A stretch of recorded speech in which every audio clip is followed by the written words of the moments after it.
할렐루야. 아멘. 할렐루야. 아멘. 여러분 그런 경험 있으세요? 내가 차를 몰고 가는데 내가 가는 차선이 꽉 막혀. 근데 옆에는 훌빈한 거야. 차선을 옮겼어요. 옮겼더니 더 막혀. 있다 없다? 있죠.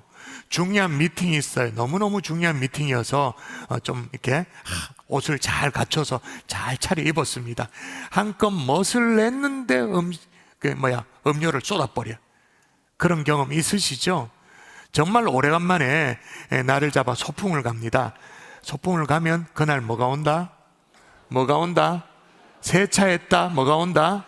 여러분 우리 경산중앙교회 이제 징크스, 거의 징크스가 돼가고 있는 게 있습니다. 주일학교 은성수 목사님이 나를 잡으면 뭐가 온다? 예, 그 이름이 성수라 가지고 우리 속담에 개똥도 약에 쓰려면 없다라는 말이 있습니다. 그 흔한데 내가 뭘 하려고 하면 그 흔한 게 없는 거예요. 안 돼요. 막혀요.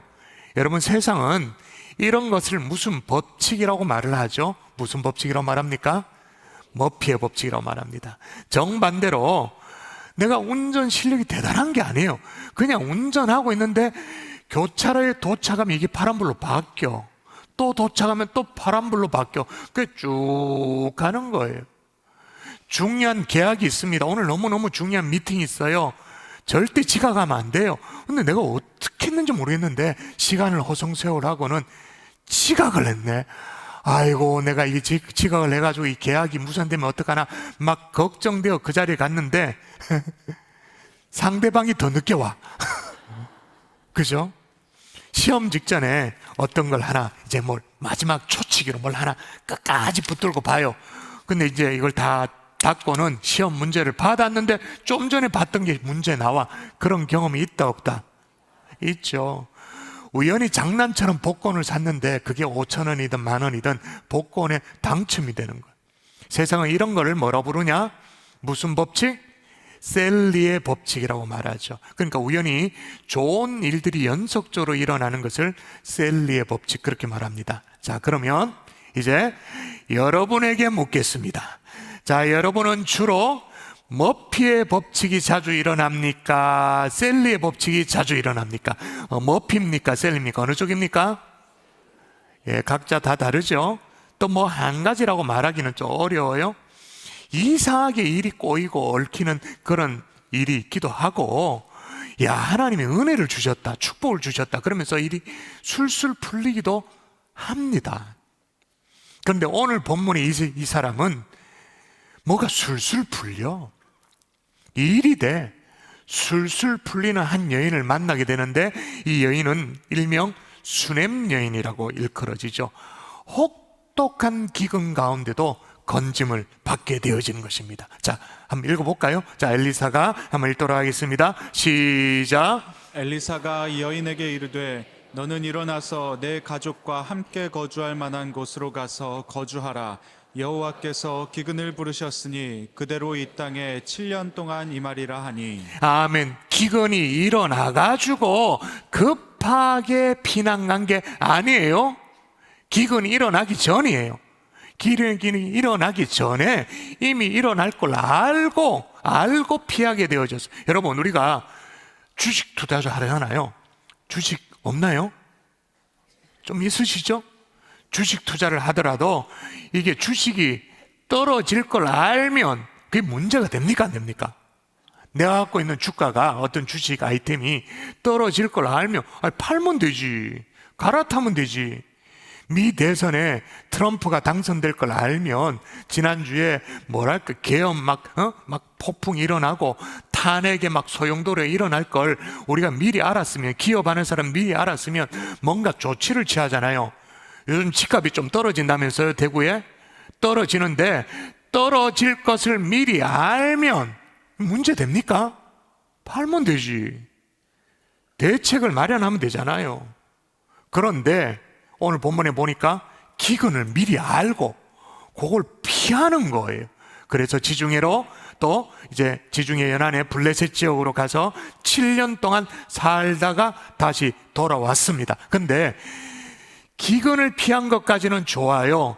그런데 돌아와 보니까 삶의 기반이 다 사라지고 없는 거예요. 근데 그럼에도 불구하고 나중에 어떻게 되냐면 이 여인이 다시 그 땅을 다 돌려받아요. 운빨이 완전 끝장이야. 진짜 한번 읽어볼까요? 왕이 같이 읽습니다. 시작. 왕이 그를 위하여 한 관리를 임명하여 이르되 이 여인에게 속한 모든 것과 이 땅에서 떠날 때부터 이제까지 그의 밭에 소출을 다 돌려주라 하였다. 보세요. 소출을 어떻게 하라고요? 다 돌려주라. 그러니까 이 여자는 안 되는 게 없어. 이건도 피해, 그것도 미리 피해. 다 끝나고 돌아와 땅 다시 돌려받아. 근데 중요한 건 뭐냐? 이때가 어떤 때인가라는 거죠. 여러분, 누구든지 잘 되는 호황기, 우리나라 같으면 1970년대 80년대 이럴 때, 이때 건드리기만 건드리면 막 다 되고, 간판 내걸고 깃발만 꽂으면 손님 막 그럴 때면 모르죠. 근데 지금은 불황 중에 불황이에요. 한치 앞을 알 수 없는 그런 정말 어두운 상황이에요. 일단 오늘 본문의 배경이 되어지는 이스라엘의 왕이 누구냐면 여호람 왕입니다. 다른 말로 요람 왕이라고도 하는데, 이 왕이 누군지는 여러분 잘 모를 거예요. 몰라도 돼요. 사실은 복잡하니까. 그런데 이 왕의 아버지가 누구냐고 제가 떡 얘기를 하면 웬만큼 성경을 아는 사람, 그 아버지 다 알아요. 왜냐? 이스라엘의 남유다 북이스라엘 다 통합해서 가장 사악했던 왕이에요. 누구냐? 아방의 아들이었. 그러니 경제적으로도 불황해, 영적으로도 정말로 칠흑 같은 암흑기였던 것입니다. 나중에 보면 왕조가 뒤집혀 버립니다. 정권이 뒤집혀 버려요. 완전 총체적인 난국이. 여러분, 오늘날의 대한민국이 이런 총체적인 난국이라고 말할 수 있지 않겠습니까? 근데 이런 상황인데, 주변의 환경이 이런데, 그런데 유독 요 가정만 술술 풀려. 일이 돼. 왜 그러냐는 거예요. 왜? 혹시 우리 가운데 그런 좀 원망 있는 분이 계시잖아요. 나는 왜 이렇게 줄창 머피의 법칙만 따라다니냐. 그래서 하는 일마다 이렇게 왜 꼬이냐, 안 되냐. 근데 이 여인은 왜 그러냐? 이유가 있어요. 따라하십시다. 끝까지 책임져 주시는 하나님, 끝까지 책임져 주시는 하나님이 계시기 때문에 그런 거예요. 하나님께서 이스라엘 백성들에게 줄곧 우상 숭배에서 돌아서서 내게로 돌아오라, 그렇게 계속 말씀하셨어요. 오늘 본문에 나오는 게 엘리사 선지자입니다만, 엘리사 이전에 또 선지자가 있잖아요. 엘리사와 거의 세트 비슷하게 되는 엘리야가 있죠. 엘리야 선지자 때도 오늘 본문은 7년 기근을 예고했습니다만은 엘리야 선지자 때는 3년 반의 기근을 말씀하셨어요. 정말 혹독했죠. 그런데도 이스라엘 정신을 못 차려. 여러분, 엘리야 시절에 3년 반의 기근만 해도 이스라엘 전체를 막 흔들흔들하기에 충분했습니다. 한번 기록을 볼까요? 엘리야가 아합에게 말하다. 그러니까 이제 엘리사 시절 말고 그 위에니까 그 아버지 왕 아합이 나오죠. 엘리야가 아합에게 말하되 내 말이 없으면 수년 동안, 성경은 수년 동안이라고 말하는데 정확하게 3년 6개월입니다. 3년 반 동안 비와 이슬도 있지 아니하리라 하니라. 여러분, 비도 이슬도 있지 않는다, 이걸 한자로 축약하면 우로도 내리지 아니하는 그런 상황. 그래서 이스라엘 전역에 샘이 다 말라버려. 그냥 지하수까지 다 말려버려. 그냥 그 여파로 엘리야가 바알 선지 450하고 아세라 선지 400까지 해서 850대 1로 영적 전쟁을 벌이는, 누가 참치는지 우리가 한번 해보자. 갈멜산에서 영적 대결을 벌이는 그런 일들이 이 3년 6개월 이 기근과 연결이 돼 있었어요. 3년 6개월도 이 정도인데 지금 엘리사 선지자 시절에 지금 뭐예요? 7년. 더 말할 것도 없지. 근데 이런 기근을 엘리사를 통해서 예고하도록 하신 하나님께서 마음에 걸려. 누가 걸려? 수렙 땅에 살고 있는 그 여인이 걸리는 거예요.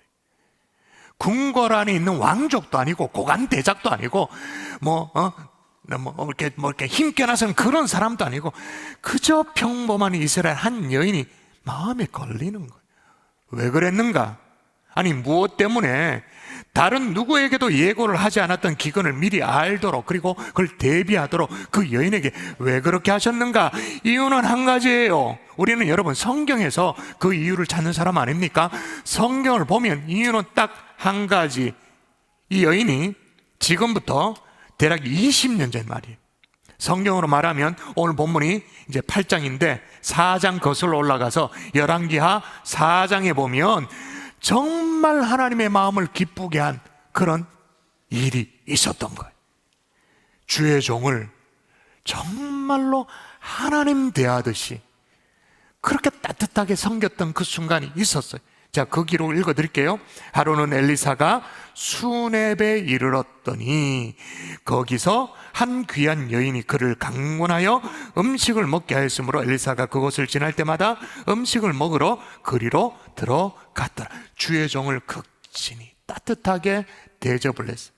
심지어 이 여인이 자기 남편하고 어떤 계획까지 세우냐 하면 이런 계획을 세워요. 한번 보세요. 읽어보도록 하십시다. 같이 읽습니다. 시작. 여인이 그의 남편에게 이르되 항상 우리를 지나가는 이 사람은 하나님의 거룩한 사람인 줄을 내가 아노니 청하건대 우리가 그를 위하여 작은 방을 담 위에 만들고 침상과 책상과 의자와 촛대를 두사이다. 그가 우리에게 이르면 거기에 머물리이다 하였더라. 아멘. 그냥 대접하는 정도가 아니라 주의 종을 위해서 아예 서재를 꾸며드리자고, 그래서 쉬게 해드리고 기도할 수 있도록 공간을 마련해드리자고, 그렇게 이 정도로 순전한 마음이었던, 이걸 하나님이 그렇게 기뻐하셨어요. 왜? 주의 종을 대하는 것이 곧 나를 향하는 하나님 향한 마음이었기 때문에.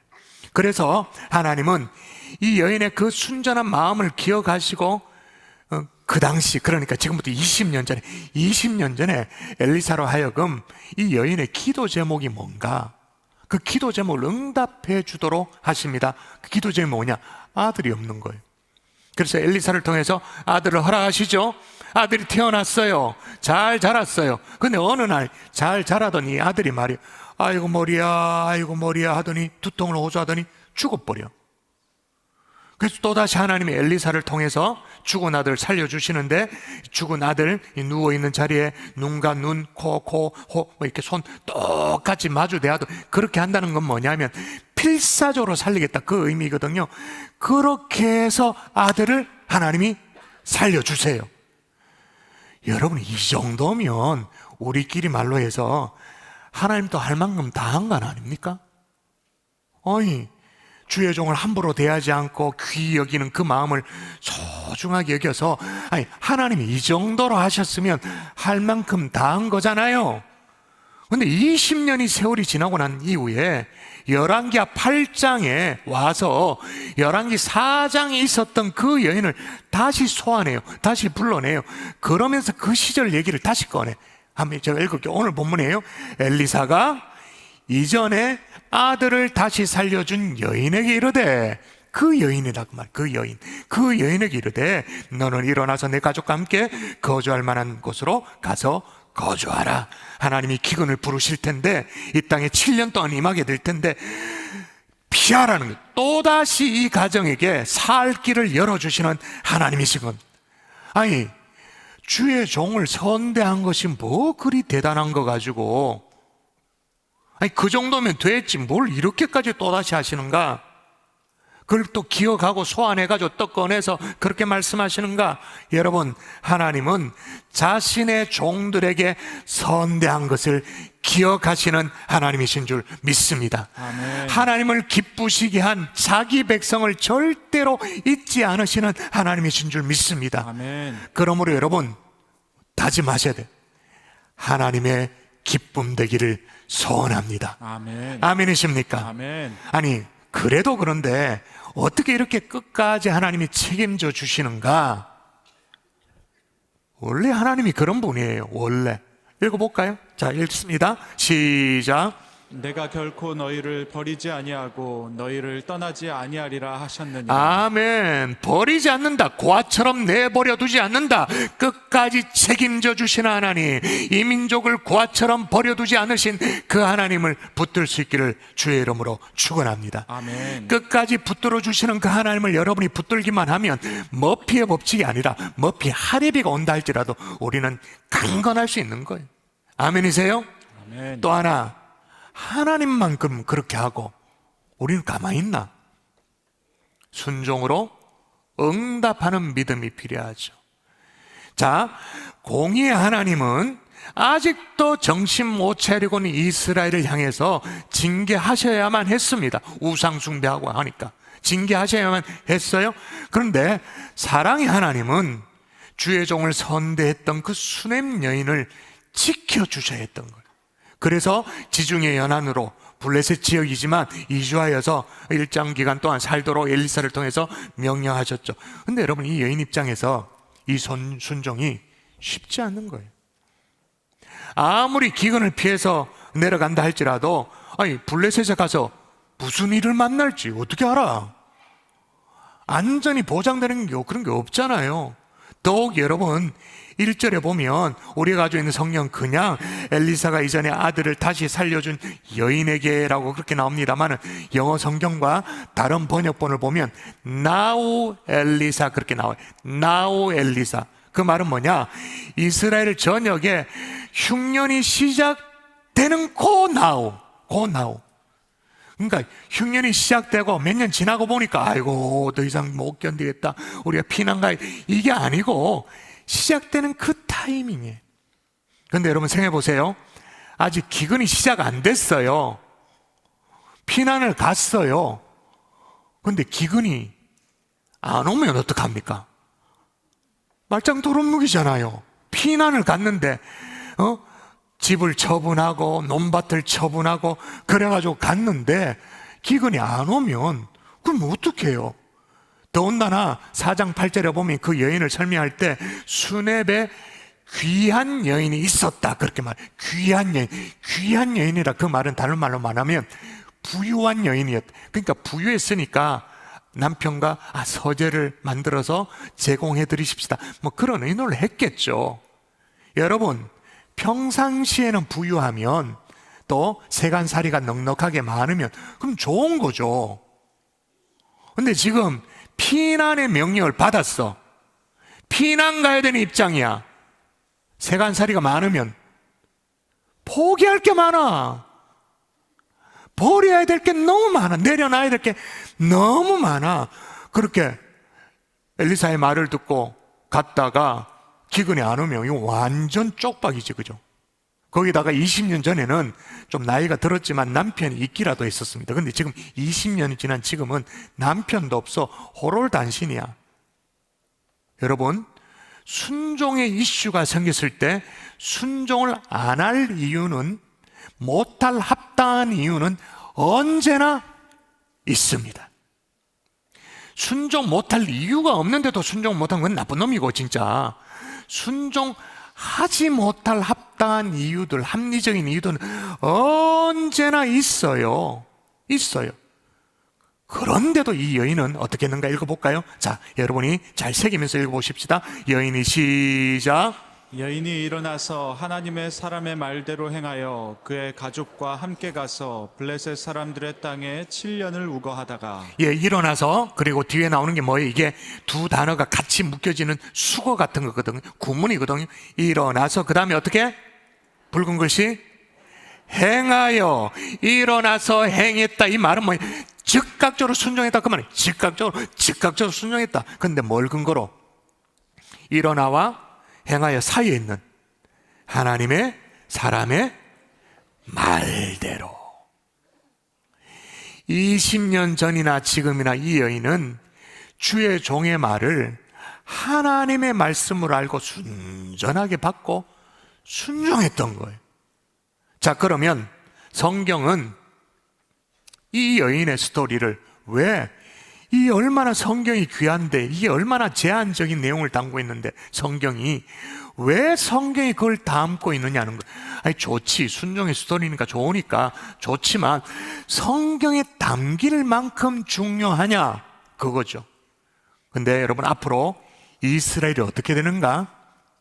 계속 고집을 불려요. 계속 버텨요. 회개하지 않아요. 그래서 어떻게 된다라고, 이 불순종의 결과가 어떻게 된다라고 엘리사가 예언적으로 얘기해요. 자, 예언적으로 얘기해 놓은 거 볼까요?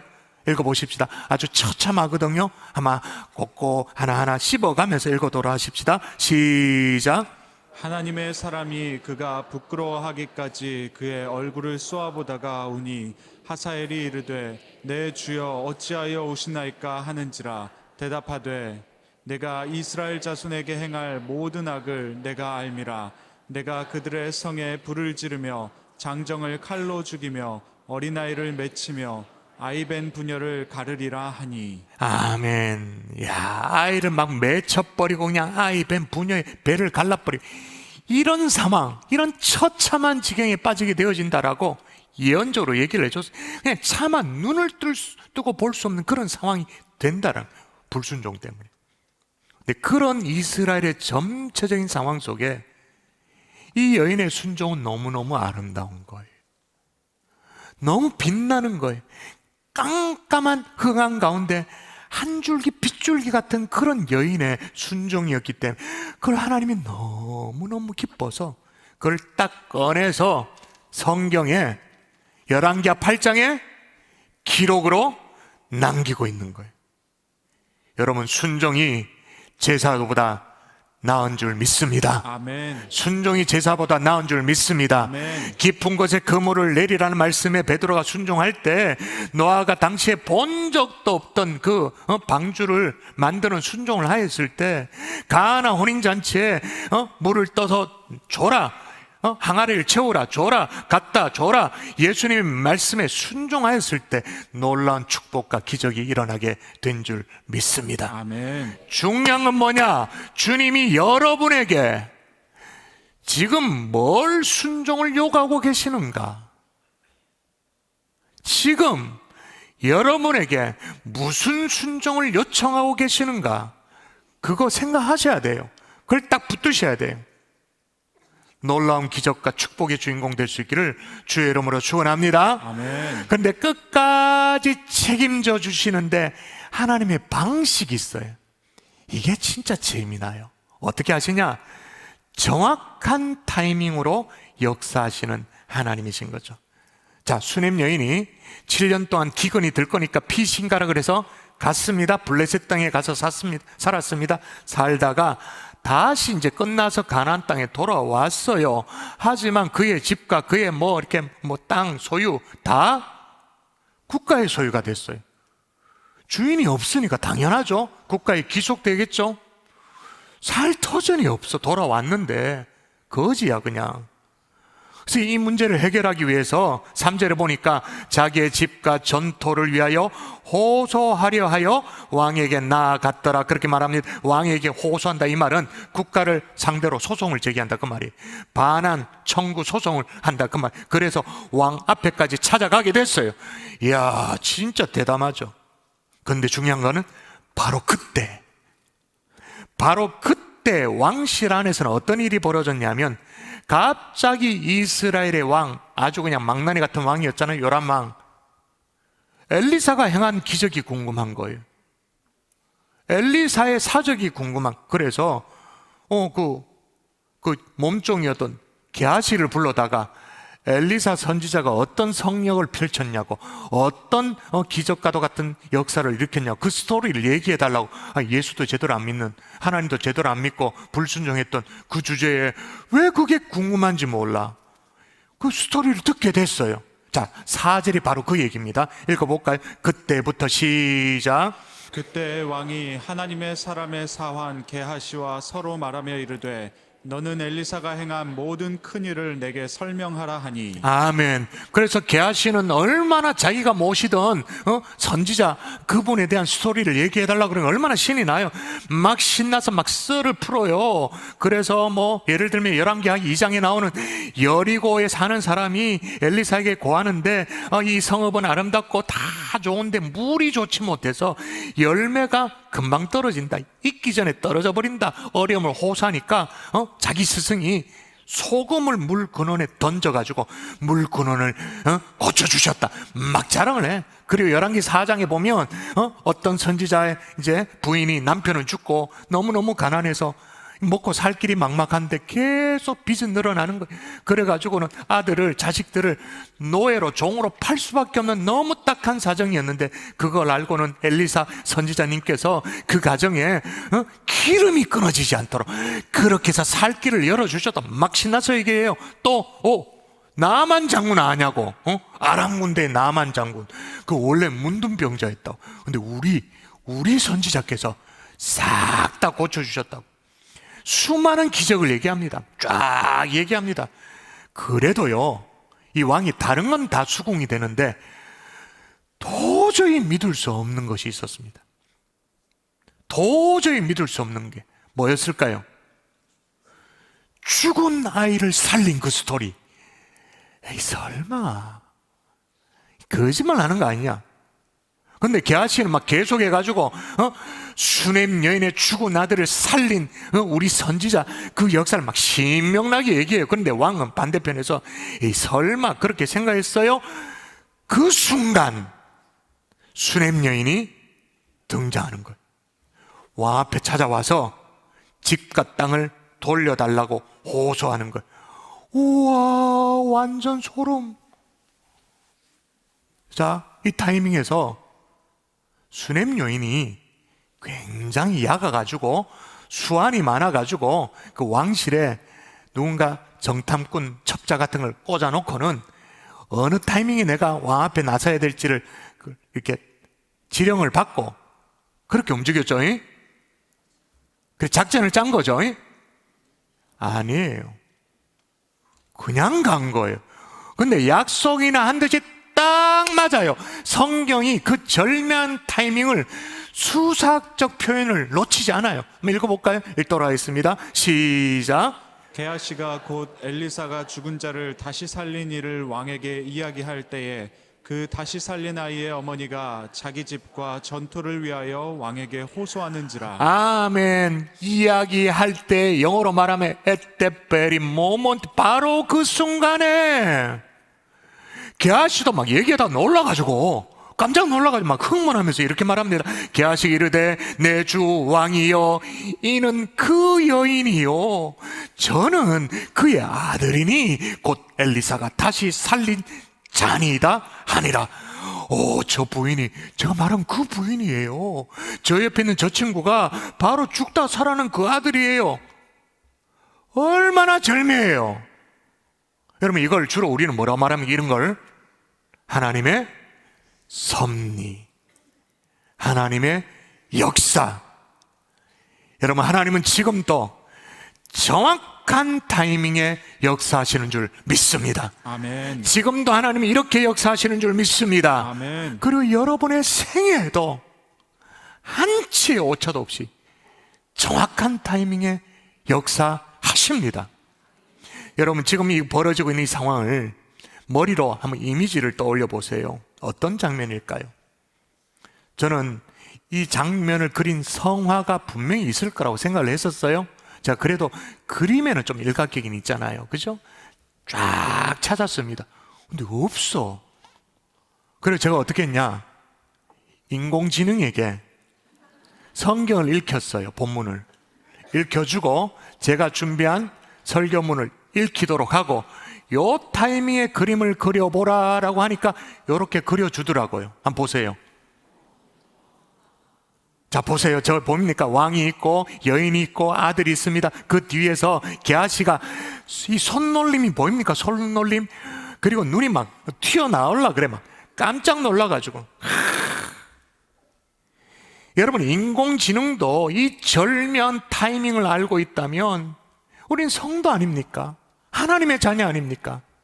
하나님이 가장 때에 맞게 우리 삶 가운데 역사하시는 줄 믿습니다. 아멘. 이게 워낙 절묘해서 오늘 본문에 그때 얼마나 이걸 반복하는지 몰라요. 하나님의 도우심은 때를 따라 때에 맞게 역사하시는 줄 믿습니다. 아멘. 그래서 우리가 익히 알고 있는 히브리서에 이런 말씀도 있잖아요. 이거 읽어볼까요? 같이 읽습니다. 시작. 그러므로 우리는 긍휼하심을 받고 때를 따라 돕는 은혜를 얻기 위하여 은혜의 보좌 앞에 담대히 나아갈 것이니라. 아멘. 여기 보니까 때를 따라 돕는 은혜, 때를 따라 돕는 은혜 그냥 나오는데, 때를 따라 무슨 말이에요? 때를 따라 돕는 은혜가 뭐예요? 제때 도와주신다 그 말인 거예요. 저는 믿어요. 우리는 마음이 조급하죠. 그래서 막 급할 때도 있어요. 그러나 하나님은 전혀 서두르지 않고 또 늦지도 않고 정확한 순간에 가장 적합한 방법으로 우리를 도와주시는 줄 믿습니다. 아멘. 이런 모세가 어린 아이 모세가 나일강에 둥둥 떠내려갈 때 말이에요. 바로 그때 바로 공주가 목욕을 하잖아요. 어린 외아들 이제 초상을 치러야 되는데 상가 행렬이 쭉 지나갈 때 바로 그 순간에 예수님이 찾아오시잖아요. 제자들이 갈릴리 바다에서 광풍을 만나가지고 어쩔 줄을 몰라 할 때 무리를 걸어서 바로 그때 주님이 찾아오시잖아요. 오늘 또 하나님은 때를 맞춰 찾아오십니다. 아멘. 또 때에 맞게 찾아오십니다. 아멘. 아멘이십니까? 아멘. 근데 타이밍만 절묘한 게 아니야. 하나님이 일하시는 방식이 뭐냐? 들러리를 찾아서 역사하시는 하나님인 거예요. 여러분 생각해 보세요.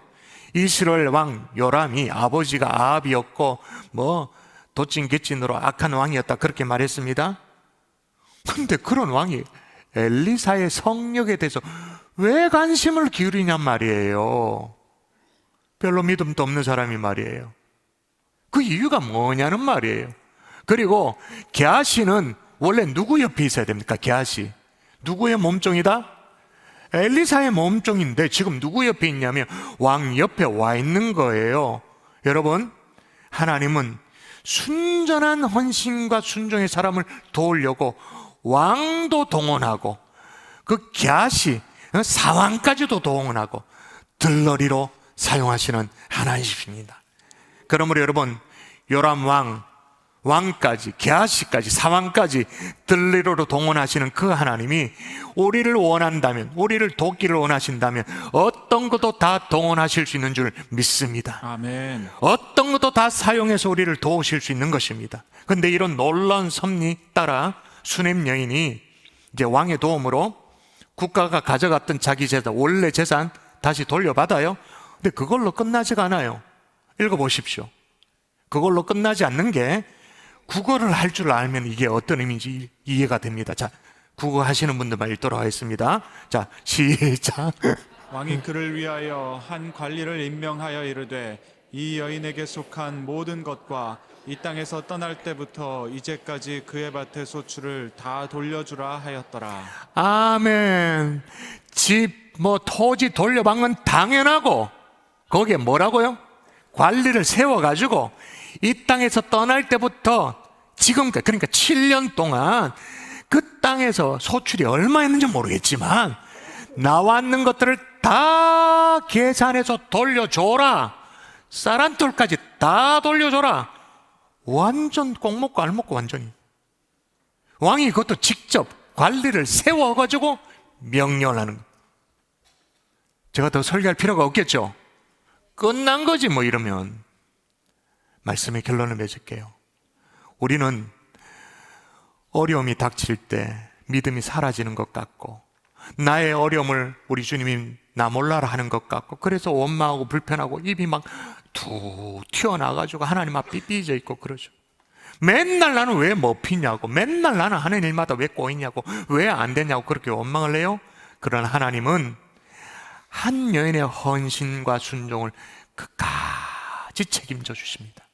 아멘이십니까? 아멘. 그 말은 우리도 하나님이 끝까지 책임져 주신다 그 말인 거죠. 근데 어느 정도냐? 여러분, 이 여인이 지금 열왕기하 8장이 오늘 본문입니다. 그런데 세월이 얼마입니까? 신약에 다시 나옵니다. 다시 등장합니다. 믿음 장기로 일컬어지는 히브리서 11장에 다시 등장해요. 읽어볼까요? 같이 읽습니다. 시작. 여자들은 자기의 죽은 자들을 부활로 받아들이기도 하며. 여러분, 여기에 여자들은 복수라고 기록되어 있는데 사렙다 여인과 수넴 여인을 가리키는 거예요. 그냥 읽으면 여자들은 자기의 죽은 자를 부활로 받아들이기도 하며 라고 그렇게 되어 있습니다만은 앞에 나온 표현을, 생략된 표현을 다시 살려내면 믿음으로 여자들은 신약 성경에 이 정도로 끝까지 책임져 주시는 하나님, 나는 그 하나님이 너무 좋아요. 그 하나님이 나의 하나님이란 게 너무 좋아요. 성령의 감동으로 기록된 이 하나님의 말씀 신약 성경에까지 박아놓은 거예요. 필요하면 들러리를 세워서라도 때에 맞춰서 역사하시는 하나님, 끝까지 책임져 주시는 하나님을 성경은 이렇게 기록해요. 마지막으로 읽을까요? 같이 시작. 너희가 노년에 이르기까지 내가 그리하겠고 백발이 되기까지 내가 너희를 품을 것이라. 내가 지었은즉 내가 업을 것이요 내가 품고 구하여 내리라.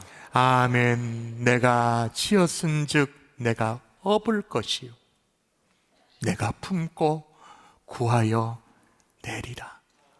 할렐루야. 아멘.